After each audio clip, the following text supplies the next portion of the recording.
지금 우리가 그 마태복음에서 어디에 와 있냐면은 예수님이 십자가에 못 박히시는 마지막 주입니다. 마지막 주 금요일 날 못 박히시고 주일날 아침에 부활하시거든요. 근데 전주에 종려주일이 있었습니다. 종려주일이 있고 성전 청소하고 그리고 배단이 갔다 오시고 이래서 그 월화수 3일 기간 동안에 성전에서 지금 제사장들, 바리새인들, 서기관들 이들과 치열하게 논쟁을 벌이는 장면이 지금 계속해서 22장, 3장 이렇게 계속해서 있습니다. 그렇게 하고 24장 1절에 보면 예수께서 성전에서 나와서 다시 동쪽으로 베다니 쪽으로 가십니다. 그때 감람산에 가서 성전을 바라보면서 거기서 제자들을 가르치는 장면이 나와요.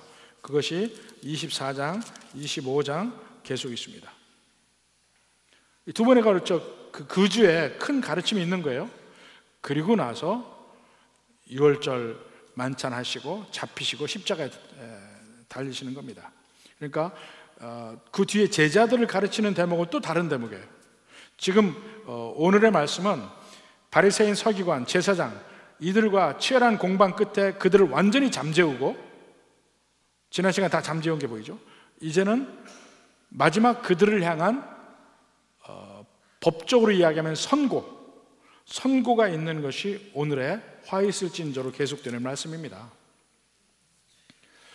먼저 이 본문의 내용에 들어가기 전에 먼저 명백하게 해야 될 것이, 지금 여기서 예수님에 관해서 몇 가지를 이야기하고 있습니다. 이런 면을 한번 잘 봐야 되는데, 자, 제가 지금 선고라고 그랬죠? 심판주로서의 선고입니다. 왕이신 예수님의 진노가 나타나고 심판주로서의 선고를 하고 있어요. 흔히 신약 성경에는 사랑의 하나님, 용서의 하나님이 나타나고, 구약에는 엄위하신 하나님, 진노하신 하나님이 나타난다 이렇게 보통 이야기를 하지만, 지금 오늘의 본문 말씀을 보면 하나님으로서의 예수님이, 왕으로서의 예수님이 진노하고 심판 내리는 장면을 볼 수가 있습니다. 또 다른 면으로 예수님을 스스로 표현할 때, 또 다른 면보다 그 하나님이라면 한 번 더 보면, 예를 들어서 34절에 보면 내가 너희에게 선지자들과 지혜 있는 자들과 서기관들을 보내매 라고 되어 있어요. 내가 보냈다고 그래요. 누구를요? 선지자를 보냈다는 거예요. 구약의 하나님이죠. 또 36절에 보면 내가 진실로 너에게 이르노니 라고 이야기합니다. 하나님으로서 하는 얘기예요. 그 선지자로서 하는 얘기가 아닙니다. 그 다음에 예수님 스스로를 이야기할 때 그 하나님적인 면을 이야기하면서, 구약에 그랬잖아요. 예수님 스스로 어떻게 그 묘사를 하고 있냐면 이 37절에 봅시다. 자, 37절 중간부터 보면 암탉이 그 새끼를 날개 아래에 모음같이 내가 네 자녀를 모으려 한 일이 몇 번이더냐. 언제 그랬죠? 구약성경 전체가 그런 거예요. 구약성경 전체가 하나님이 이스라엘 백성들을 계속 부르시는 장면이 나옵니다. 그것을 예수님이 뭐라고 묘사했냐면 마치 암탉이 자기 새끼를 불러서 자기 품 안에 모으려고 하는 것, 이것과 비슷하다 이겁니다. 구약의 하나님이 마치 새끼를 모으는 암탉처럼, 자기 품 안에, 따뜻한 품 안에 모으려는 그 암탉처럼 그렇게 부르셨다 이렇게 묘사하고 있습니다. 그러니까 구약의 하나님은 엄위한 이런 하나님이라고 묘사된 게 아니에요. 계속해서 사랑하는 자기 백성들을 부르시는 하나님이 있었다는 것이에요. 그리고 그 하나님이 자기라는 거예요. 예수님 스스로가 내가 너희를 불렀다는 것이죠. 내가 선지자를 보냈고, 이렇게 진노하시는 심판주의 측면과 부드럽고 참을성 있게 계속 부르신 하나님, 이 면이 동시에 오늘 말씀에서 나오고 있습니다. 또 다른 면은 오늘의 화 있을진저, 전부 7번에 걸쳐서 화 있을진저가 나오는데, 자, 그 화 있을진저가 나오게 되는데 그 대상이 누구냐 이거예요. 대상이 보면 계속해서 13절도 그렇고 15절도 그렇고 외식하는 서기관들과 바리새인들이라고 되어 있습니다. 서기관들과 바리새인들, 이 사람들이 대상인 거예요.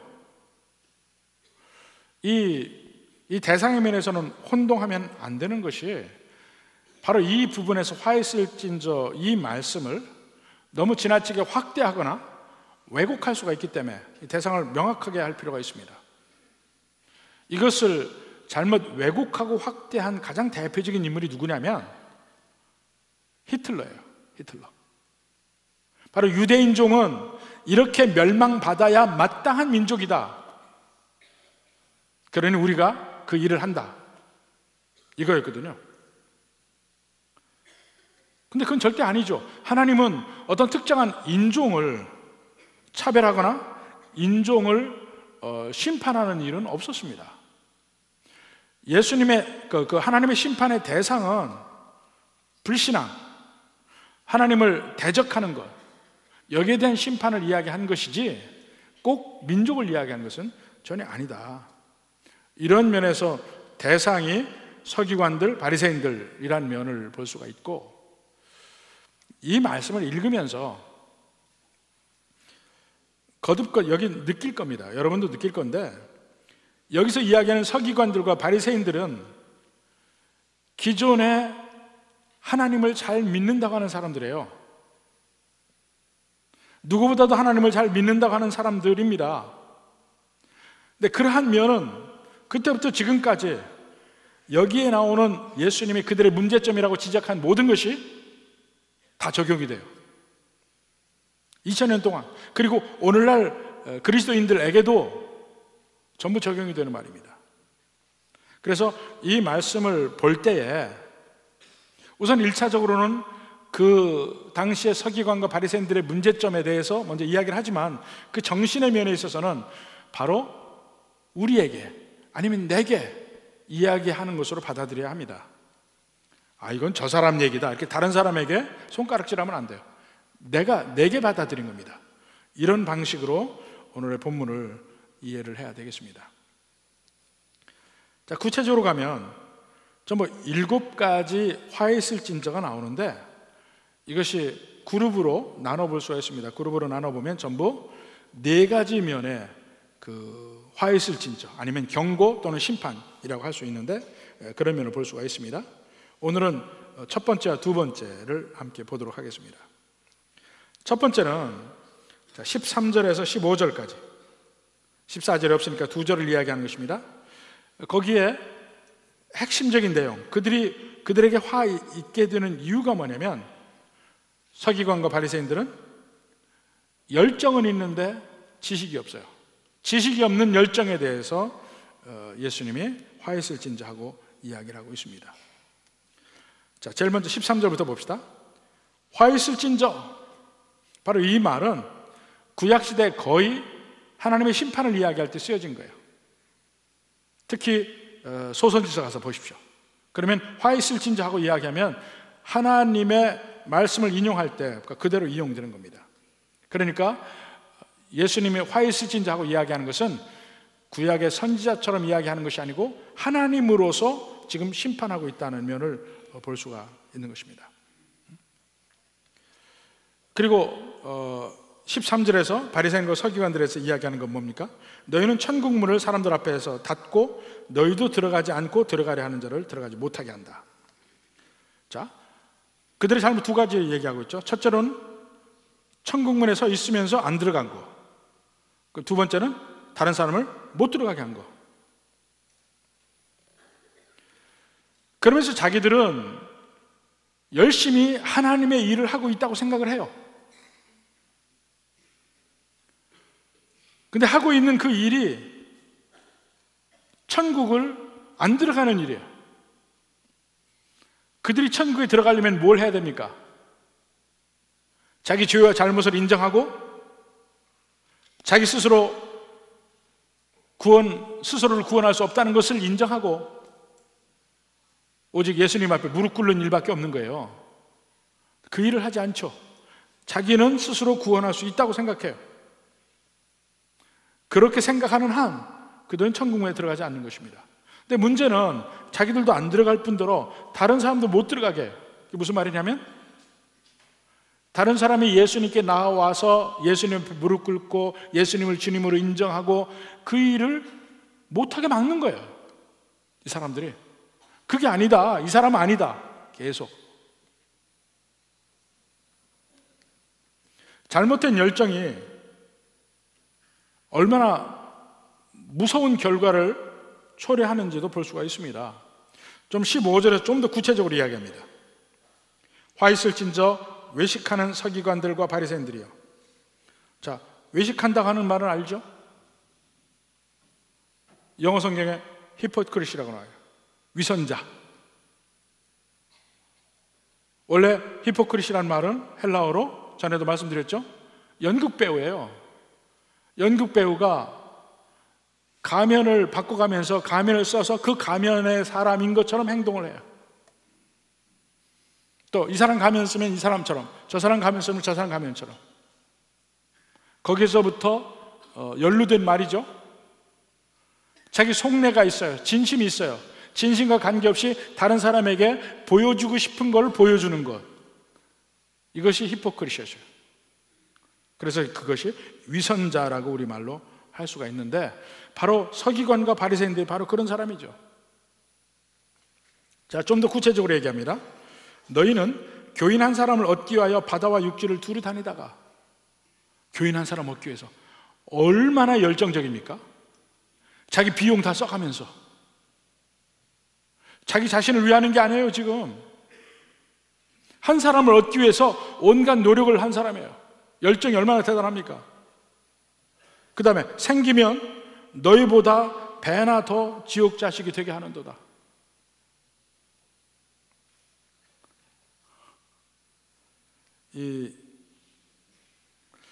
이걸 보면 제가 느끼는 게 참 이제는 오래전 일이 됐네요.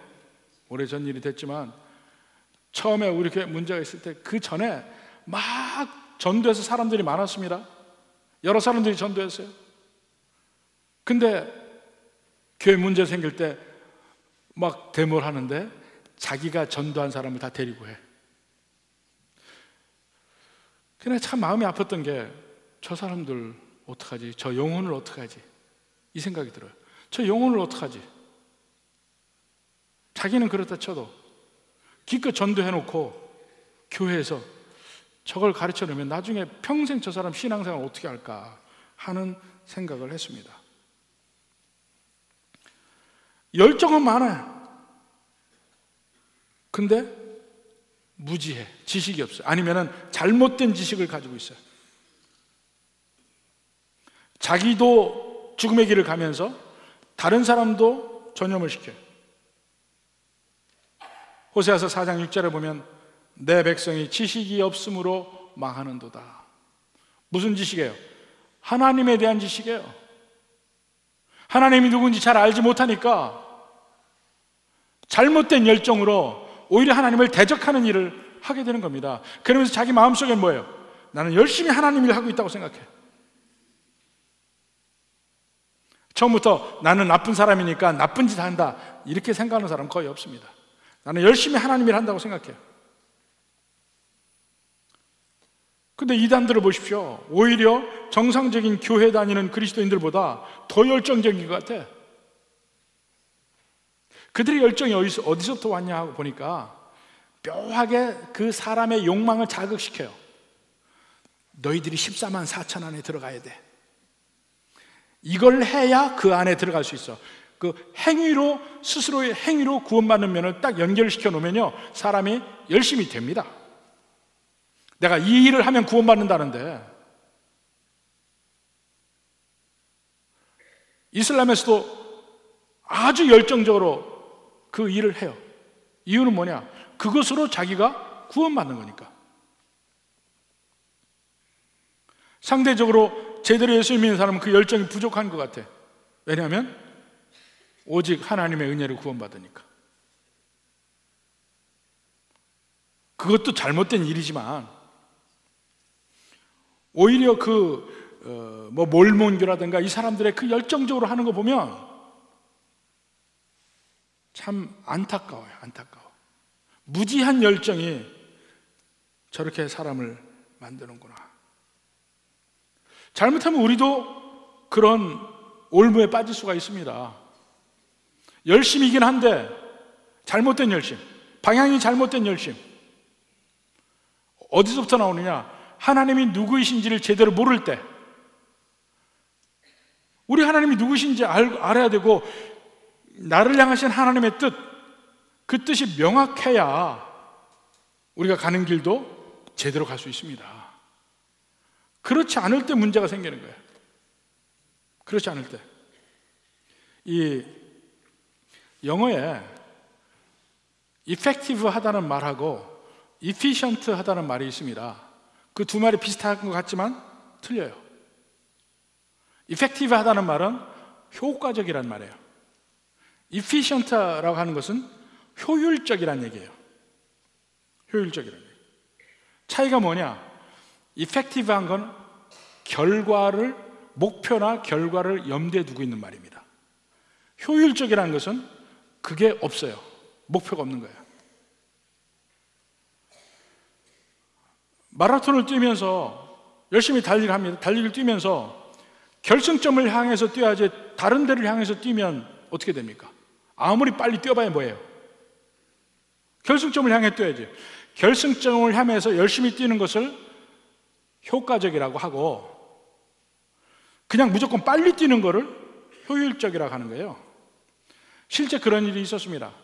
어느 도시에서 마라톤 시합이 있었는데 결승점에 들어온 게 한 명만 들어왔어요. 한 명만 들어왔어요. 어떻게 된가 봤더니 1등이 워낙 앞서갔고 2등에서부터 쫓아가는데 2등이 길을 잘못 들은 거예요. 줄줄이 그 뒷사람들이 전부 그게 길인 줄 알고 다 쫓아갔어요. 그래서 결승점에는 1등 한 사람만 들어왔어. 실제로. 근데 자, 결승점이 아니고 다른 길로 가면서 아무리 빨리 가면 뭐해요? 그게 길이 아닌데 그 빨리 가는 면이 efficient하다는 건 효율적으로 하는 거예요. 결승점을 향한 관점에서 얼마나 잘 가느냐, 이게 effective하다, 이게 효과적이냐, 그걸 따지는 거거든요. 실제 미국에서 한참 월남전 때 반전 데모가 있을 때예요. 막 대학마다 시끄러운데 캘리포니아 주 안에 대학들이 있습니다. 근데 한 대학에서 이제 주 정부에 예산을 신청을 하는데 정부에서 예산을 확 깎은 거예요. 왜 그러느냐? 우리는 이렇게 얼마나 예산을 잘 절감하고 전기세를 얼마나 줄이고 이렇게 해서 살고 있는데 왜 우리에게 벌을 내리느냐, 페널티를 주느냐 하고 이야기를 했더니 그 주정부에서 한 말이 뭐냐면, 너희가 아무리 예산을 절감하고 뭐하고 그렇게 한다 하더라도 예산을 주는 우리에게 반대되는 행동을 할 때 그게 무슨 의미가 있냐? 당신들의 모든 그 대학 운영이 efficient 할지는 모르지만 effective 하지는 않다. 이렇게 판정이 난 거예요. 교회도 마찬가지입니다. 교회도 바로 그런 면을 생각을 해야 되는데, 예전에는 교회는 최고의 미덕이 뭐냐면 절약이었어요. 절약. 그래서 모든 면에 줄이는 게 절약. 그중에 가장 대표적인 예가 교회의 모든 등은 항상 꺼져 있어야 돼. 처음에 제가 서울에서도 목회를 했잖아요. 그 가서 보니까 교회 안이 침침해. 보니까 불 켜면 큰일 난다는 거야. 그래서 제가 그 교회 부임해서 제일 먼저 한 일이 여기저기 다니면서 불 켜는 일부터 했습니다. 교회가 밝아야 된다. 교회가 환하고 밝아야 사람 마음도 밝아진다. 제가 목회를 하면서 느낀 게, 문제가 있는 가정들 있죠. 부부가 문제가 있는 가정들을 가서 볼 때 상당히 많은 가정이 집안이 어두워요. 커튼 쳐놓고 빛이 안 들어오게 해놓고 어두워. 그 사람 마음이 어두워지는 거예요. 밝게. 처음에 사람이 왔을 때, 이 교회는 참 밝구나. 사람들이 웃는 모습에서도 그렇고 모든 면에서 좀 밝고 경쾌한 게 느껴져야 되거든요. 그게 다 불을 꺼놓고 있으면 어떻게 됩니까? 그래서 저는 교회에 일종의 투자의 개념을 도입을 했어요. 효과의 개념을 도입한 거예요. 효율적인 것도 좋지만 언제나 목표에 따라서 써야 될 건 쏜다. 그 다른 것은 목표 안에서 우선순위를 정해서 불효불급한 것은 줄이자. 그렇지만 필요한 게 뭔지 알고 그건 하자. 그걸로 바꿉니다. 그러니까 방향성이 분명히 있어야 된다는 것이죠. 바리새인과 서기관들은 열심을 해요. 근데 방향이 잘못됐어요. 우리가 하나님의 은혜로 구원받는다는 면을 모르고 그저 내가 하나님께 열심히 내가 잘하면 되는 줄 알아. 하나님이 기뻐하시는 방향으로 해야 되잖아요.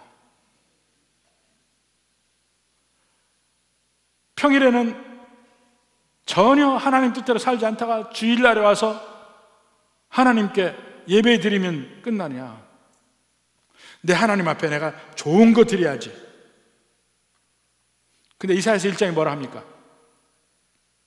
너희가 내게 나와서 예배 드리는 것이 무슨 소용이냐? 평일에는 세상에서 온갖 악을 행하다가 내게 와서 예배 드리고 예물을 드리는데 그 예물을 내가 받겠느냐? 성전에서 너희가 예배를 드린다는데 너희는 성전 마당만 밟을 뿐이라. 우리가 하나님의 백성이면 하나님이 기뻐하시는 걸 해야죠. 사랑하는 것도 마찬가지예요. 서로 인간관계, 부부간의 사랑도 마찬가지고 우리 서로의 사랑도 마찬가지입니다. 진짜 상대편이 기뻐하는 걸 해야죠. 내가 좋아하는 거 해서는 안 되잖아요. 저도 목사로서 성도들의 사랑을 많이 받습니다. 너무 감사한데 어떤 경우는 그렇게 안 했으면 좋았다고 생각하는 게 있어요. 그러면 저희 집사람은 정확하게 얘기합니다. 이것은 우리가 원치 않는 것입니다. 그러면 이건 원치 않나 보다, 그걸 하지 말아야 되는데 부득불 해요. 그거는 원치 않는 겁니다. 인간관계도 마찬가지야. 남편과 아내의 관계에서도 상대편이 기뻐할 걸 해야지. 내 입장에서 해봐야 뭐 할 겁니까? 우리가 하나님을 향한 것도 마찬가지예요. 진짜 하나님이 기뻐하시는 것이 무엇인지를 바로 알고 그것을 해야지. 내 입장에서 내 스스로의 열심만 낸다고 해서 그게 되냐 이거예요. 바로 그 문제가 바리새인과 서기관의 문제예요.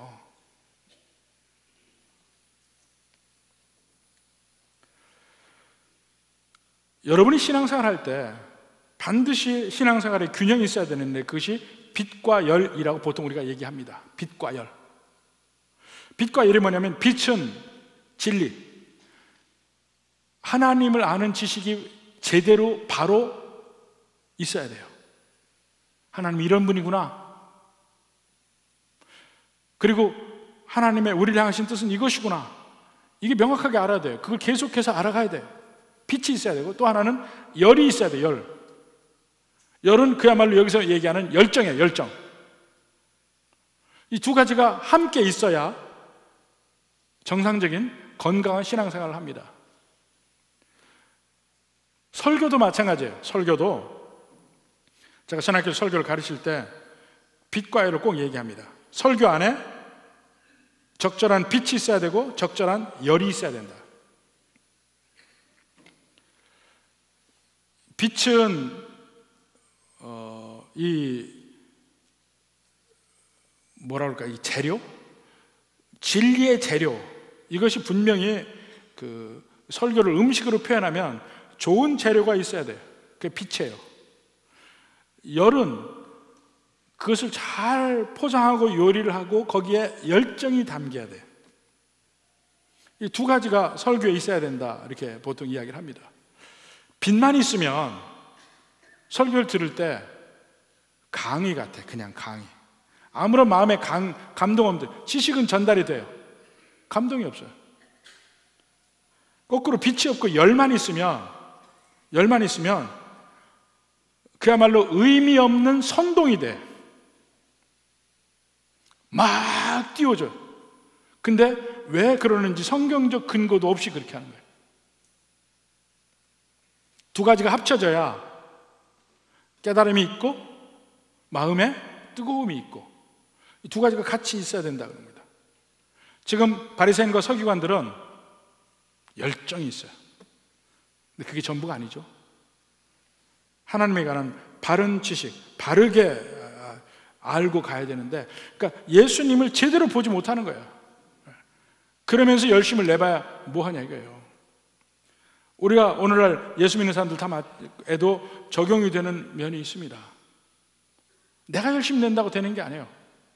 왜 이렇게 해야 되는지를 명확히 답을 할 수 있어야 합니다. 하나님이 원하시는 것이 뭐냐, 예수님이 우리에게 하신 말씀이 뭐냐, 거기에 따라서 우리의 행동을 점검해 봐야 돼.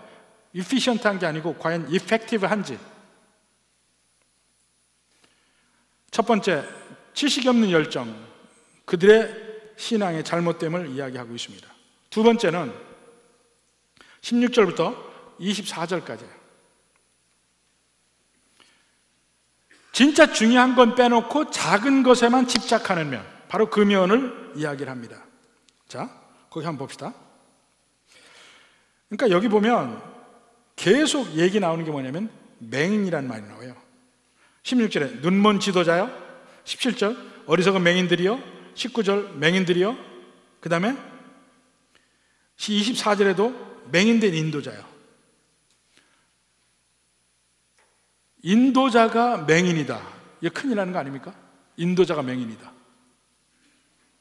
앞에 높은 산을 올라가는데 앞에 그 인도자가 가요. 가이드가 가는데 이 사람이 눈을 못 본다. 그 사람 따라갈 수 있겠냐 이거예요. 제가 대학 시험을 보고 합격자 발표가 날 때까지 그 중간에 한 2주간의 시간이 있었어요. 그때 어느 산악회를 따라서 이 가평에 있는 운악산이라는 데를 갔습니다. 산행을 갔죠. 1월 말입니다. 버스 한 대를 해서 거기까지 가서 산에 올라갔습니다. 근데 산에서 막 중간에 헤맸어요. 산 정상에 올라갔는데 겨울산인데 해가 뉘엿뉘엿 지고 있어요. 저녁 한 6시쯤 됐어요. 정상에서 그걸 해를 보고 있는 거야. 우리 그룹이. 기가 막혀. 이 한국에서 악자가 붙은 산은요 정말 험한 산들입니다. 운악산도 그렇죠. 치악산 정말 험한 산이에요. 월악산 아주 험한 산이에요. 악자 붙은 데, 바위가 많은 데요. 그때부터 이제 해는 지고 내려오려고 하는데 길을 못 찾았어요. 가면 절벽이고 이 자일이라고 그 등산 줄을 한 서너 개를 계속 메고 사람들이 타고 내려왔습니다. 그리고 막 못 간다고 우는 사람들 업고 오기도 하고 막 이렇게 해가지고 밤 12시에 내려왔어요. 근데 그때 물론 산악회니까 가이드가 있었죠. 근데 나중에 알고 보니까 그 가이드는 운악산을 여름에만 가봤대. 여름에만. 겨울에 가본 적이 없어요. 겨울산과 여름산은 완전히 틀리거든요. 그런 가이드를 우리가 믿고 따라갔다니까. 그래 죽을 뻔했어요. 그런 식이야, 그런 식. 눈먼 인도자. 여기서 중요한 것은 뭐냐면 어느 것이 더 중하냐, 어느 것이 더 크냐, 이 문제예요. 자, 거기 23절에 보니까 너희가 박하와 회향과 근체의 11조는 들이되 율법이 더 중한 바 정의와 국률과 믿음은 버렸도다. 가장 근본 원리죠. 정의와 국률과 믿음. 또 예수님이 다른 데서는 율법을 하나님 사랑, 이웃 사랑으로 요약했잖아요. 이게 가장 근본적이고 중요하다. 그거잖아요. 근데 거기에 비해서 박하와 회향과 근체의 11조. 11조도 이 주된 곡식이 아니고 옆에 조금 나는 거. 그거에 11조, 그건 막 집착을 하는데 그 큰 면에 우리의 주 수입원의 11조도 아니에요, 이거는. 근데 그런 데는 집착하면서 진짜 중요한 건 저버리고 있다. 제 미국에서 알던 선배 목사가 한 분 있었는데, 뭐 교회가 별로 크지도 않았습니다. 한 150명 한 이 정도 되는 교회인데, 이분이 주중에 목회나 하고 그렇게 놀길 좋아하는 거예요. 저분은 참 신방 안 하고 왜 저럴까 하고 우리끼리 신학생 때 생각을 했어요. 근데 어느 날 그분이 와서 봉고차를 새로 샀는데 그 차 한 자리 더 있는 봉고차를 사려고 온 시내를 돌아다녔다는 거야. 그 한 자리가 뭐냐면 운전석하고 조수석 그 사이에 그 접히는 자리 있잖아요. 그 자리가 있는 자리를 사기 위해서, 그러니까 한 사람이라도 더 타게 하기 위해서 그렇게 했다고 막 얘기를 하는 거야. 얼마나 열심을 낸 목사냐 이거죠, 스스로는. 근데 우리가 들으면서 우리끼리 느끼는 게, 그 한 자리, 아니 저분은 신방도 안 다니는데 뭐 그렇게 한 자리 더 있는 게 대단하다고 그걸 그렇게 거품 물고 얘기하나 그래서. 자기 나름대로는 아주 신앙적인 그 목회자적인 일을 한 거예요. 한 자리 더 이렇게 온 시내를 다녔으니까. 그건 더 중요한 게 뭐예요? 성도를 돌보고 신방하는 일 아니에요? 그걸 위해 그 한 자리가 더 필요할 거 아니에요? 근데 본질은 안 하면서 그것만 가지고 얘기하는 거예요.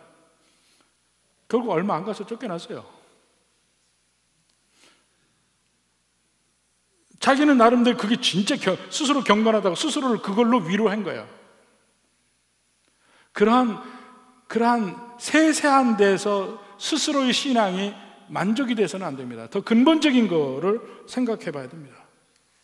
그것이 뒤에 하나의 비유로 나오는 것이 바로 그 하루살이와 낙타. 24절에 보십시오. 맹인된 인도자여, 하루살이는 걸러내고 낙타는 삼키는도다. 왜 하루살이와 낙타가 나왔겠어요? 둘 다 부정한 동물들입니다. 그들에게는 어떤 그 관례가 있냐면, 습관이 있냐면, 포도주는 그들의 음료수예요. 이 물을 5배 내지 20배 정도 희석을 해서 그들의 음료수를 마셨습니다. 물이 안 좋을 때는 그것이 살균도 되고 좋은 거예요. 근데 그 포도주를 마실 때에 잘못하면 포도주는 이렇게 오래 두기 때문에 거기에 하루살이나 벌레들이 빠져요. 그러면 난 경건해서 모든 음식의 거룩함을 지키는데 마시다가 잘못하면은 벌레가 들어가잖아. 부정한 음식이 들어가잖아. 그래서 이 거즈 같은 데를 놓고 항상 걸러서 마셨습니다. 그래서 하루살이를 걸러내는 거야. 그렇게 해서 정결한 음식을 먹었다 이거예요. 근데 낙타는 삼켜. 뭐 이게 실제 있었던 일은 아닙니다. 그렇지만 그들이 하는 하루살이를 걸러내기 위해서 항상 거즈에다가 한번 걸러서 먹는 그들의 습관을 가지고 얘기하는 거예요. 하루살이는 걸러내면서 낙타는 삼키잖아. 더 큰 문제는 자기들의 이익에 따라서 지나가고 넘어가고 하나님 말씀을 거역한다 이거예요. 교회 안에서 무엇이 중요하냐 이거예요. 마치 우리 행동이 잘못하면 하나님 말씀 지킨다고 하루살이 걸러내는 듯한 그런 행동들을 하면서 진짜 하나님의 중요한 법칙은 어길 수가 있다 이거죠. 그 전에 한번 제가 말씀드린 적이 있는데, 저는 미국에 있던 교회에서 보면 되게 작은 교회니까 1년에 한두 번씩 야외 예배를 갑니다. 그러니까 주일날 전부 주중에 힘들게 일하고 하니까 주일날 한번 모일 때 교인들이 많지가 않으니까 야외 공원으로 가요. 그래서 예배를 먼저 드리고 그 다음에 공원에서 한쪽에서 바베큐도 하고 이렇게 식사를 준비해서 먹고 또 어른들이나 아이들이 이렇게 공 가지고 놀고 이렇게 합니다. 예배 드리고 나서 바베큐를 하면서 식사를 기다리고 있는데 갑자기 저쪽에서 막 애 우는 소리가 나고 난리야. 그래서 봤더니 초등학교 5학년짜리하고 어른하고 싸움이 났어요. 근데 애들이 공 가지고 노는데 재밌으니까 어른도 껴서 같이 놀려고 한 거야. 그러니까 애는 거부하고 왜 그러냐 하고 실갱이 하다가 얻어 맞았는지 하여튼 울었어요. 그 일이 이제 수습이 되고 다음 그 주에 금요 예배 때 이제 같이 모여서 기도회 하고 이제 남자들 몇이 그 집사님들 몇이 모였어요. 모였는데 그때 일을 얘기하면서 거기에 그때 연루됐던 남자분은 거기 없었고 그 연루됐던 초등학교 5학년짜리 아버지는 거기 있었어요. 얘기를 하면서 막 그 연루된 남자 집사님을 막 이제 성토를 하는 거야. 요새 애들이 어떤데 말이야. 애들한테 그렇게 하면 되느냐 말이야. 그러면서 뭐가 잘했고 잘못했고 이걸 막 따지는 거예요. 전체가 다 그 분위기야. 그래서 제가 참다가 나중에 결국은 얘기했죠. 집사님들 여기 본질을 흐리지 마십시오. 그 문제의 핵심은 누가 잘했네 못했네 옳고 그름이 아닙니다. 집사님 아들이 그래 했는데 그 아버지 친구하고 싸운 거야. 그 애한테 애 데리고 그 친구에게, 그러니까 아버지 뻘 드는 친구에게 사과 시켰습니까? 안 시켰습니까? 왜 시키냐? 그럼 집사님 잘못한 겁니다. 잘못보다 옳고 그름보다 더 근본적인 하나님의 법칙이 권위의 문제입니다. 우리 죄의 근본이 뭔지 아십니까? 에덴 동산에서 일어난 일이 뭔지 아십니까? 하나님의 권위를 인정하지 않고 독립한다는 것이 죄의 근본입니다. 모든 법을 어기는 모든 문제는 권위를 인정하지 않는 인간의 마음에서부터 출발합니다. 그게 죄의 근본입니다. 옳고 그르며 뭐가 옳은 행동이고 뭐가 그른 행동입니까? 문화만 조금 바꿔가면요 옳고 그르면 계속 변해요. 옳고 그르면요. 우리나라에서 미인은 절대로 50kg 넘으면 안 돼요.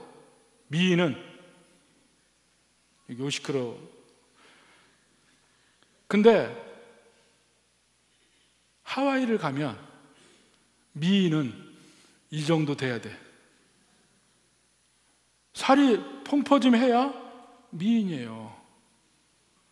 우리나라도 한 세대, 두 세대 전에는 이 미인의 개념은 좀 살찜이 좀 있는 사람이었어요. 그래서 말이 부잣집 맏며느리 같다는 얘기가 최고였어요. 요즘은 무조건 살만 붙으면 안 되는 식으로 가는, 옳고 그름이 계속 변해가요. 이 세상에서 절대적으로 옳은 일, 절대적으로 그런 일은 없습니다. 오직 절대적으로 옳은 것은 하나님밖에 없습니다. 하나님이 옳다 하면 옳은 거고 하나님이 그르다 하면 그른 겁니다. 옳고 그름이 없습니다. 여러분 자식들에게 옳고 그름 가르칠 거예요? 옳고 그름이란 다른 사람을 사랑하고 배려하고 존중하는 면에서 옳고 그름은 나오는 거예요. 하나님의 법칙이 하나님 사랑, 이웃 사랑이잖아. 거기서부터 나옵니다. 근데 그게 아니고 이게 옳으냐 그르냐 이걸 가지고 따지기 시작하죠. 여러분 자녀들 싸울 때 옳고 그름으로 한번 따져보십시오. 여러분 가정에는 평생 싸움이 끊이지 않을 겁니다. 자녀들 간의 싸움이 옳고 그름을 따져는 절대로 싸움이 끝나지 않아요. 언제나 얘기했죠? 제가 뭐라고 그랬어요? 형제들끼리 싸우면 어떻게 하라고 그랬어요? 동생을 잡으라. 동생을 무조건 매우 패라 그랬어요. 그래야 형제 간의 화합이 이루어진다. 어려서부터 권위를 가르치라 그랬어요. 권위를. 하나님의 말씀을 가르치는 것 중에 핵심이 하나님의 권위를 가르치는 거고 하나님의 위임 권위에 순종하는 걸 가르치는 겁니다. 여러분 자녀들에게 옳고 그름만 가르치면 어떻게 되느냐? 어디 가서든지 싸움꾼이 됩니다. 직장에서도 오래 못 붙어 있습니다. 싸움꾼이 돼서 항상 상사에게 옳고 그름 가지고 얘기하니까. 그런데 권위의 순종을 가르쳐 보십시오. 권위의 순종을 어디에서든지 사랑받는 사람이 될 것이고 궁극적으로 하나님의 사랑을 받는 사람이 됩니다. 그거 얘기했어요.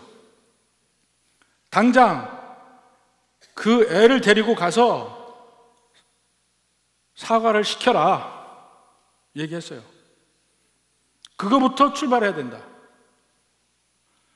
그리고 그 다음에 윗사람에게 필요한 것은 아량과 배려. 그건 나중에 그 사람과만 얘기할 수 있는 거예요. 근데 애들과 있는데 옳고 그름을 따져? 있을 수 없는 일이라고 했어요. 그것은 예수 믿는 모든 데선 다 마찬가지입니다. 교회 안에서도 분명히 어른과 젊은이가 있고 다 있습니다. 거기서 그런 면의 권위가 인정되는 것이 정말 중요하다 이렇게 얘기했어요.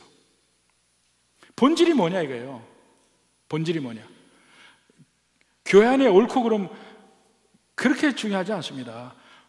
무엇이 하나님의 뜻인가, 그리고 하나님의 뜻이 안에서 우리가 어떻게 해야 되는가, 그거